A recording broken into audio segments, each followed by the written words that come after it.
But for this conversation specifically, Elder Nero, being a Trinitarian, formerly being Trinitarian, Right. what were some of your interactions like with Oneness Pentecostals in terms of defending their position on the Godhead? Well, and this is always something even to this day I find is a kindred point when I talk to people who are Trinitarians. Just to be frank, I didn't like them. I wasn't impressed, and I did not care for the conversation. And not that some of them didn't have good points, but some of my interactions were less than favorable. And I will say partly because having a very strict holiness background, where I saw people who were Trinitarians, but they really lived the life. It wasn't any playing. It was seriousness about the things of God. A lot of oneness people I knew at that time, not all that I would begin to know, but that small segment I was exposed to, they didn't have the same seriousness about holiness that I did. And in my mind said, if you can't live right, nothing else you're saying is worth living, because when you're dealing with holiness people or just holiness Pentecostals, their theology, a lot of it centers around that in order to be saved, one must be holy. So you're born again that you can be holy, whereas we would probably view these things as subsequent to the new birth. But I would talk to them, and many of them were not very well versed. They were not able to really articulate their doctrine outside of, I guess, some of the cliches. We don't believe in three gods. Well, neither do I. They were very quick to belittle without understanding the other person's position.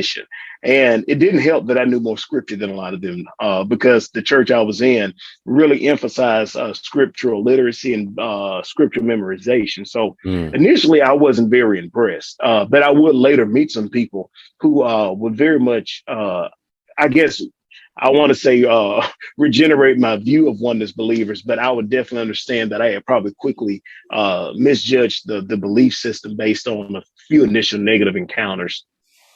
Nice. So with that, just wondering,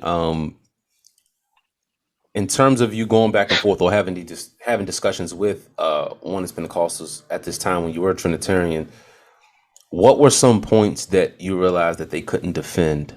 Now, of course, it's right now, but like at that time, what were some questions or some points that you made that they just sort of either brushed off or just didn't know how to defend correctly?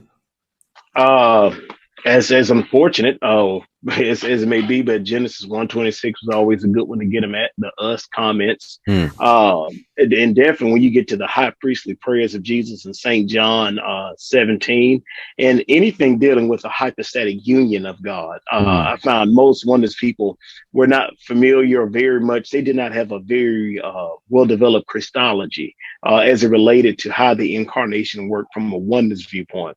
They almost sounded more kind of, I guess, just kind of like they were just regurgitating what they heard. Now, their conclusions were right, but it was the process that they couldn't really defend things. The introductions to the letters were things.